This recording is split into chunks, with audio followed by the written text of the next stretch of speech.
Hulugan yan ha, dalawang bigay. Hulugan ito, aramang buwan ako. Isinis ka tapos na, kahit isang taon, tagot-tagot ako pag nakita ko bayaran. Pero sorry ko, kasama ko pa internet sa yan.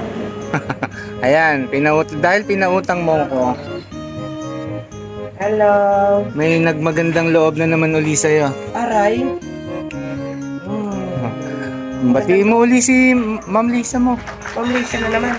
Ma'am Lisa, ikaw po. Ayaw po bang umano nito? Yes. Maraming salamat po. Malaking tulong po ito. May bayaran ako eh. Nakita kasi niya, nakapingga ka na raw. Tsaka Ma'am Lisa, may hulugan ako eh. Oo. Kumuha akong nung nakaraan po kasi emergency. Kailangan po si Mama ng pera nangingi sa akin pang birthday. Kaya nangutang ako ng 5,000. Ayun. Ngayon, sige. hulugan. Maraming salamat po dito kasi ito po, pandagdag na rin po sa hulog ko.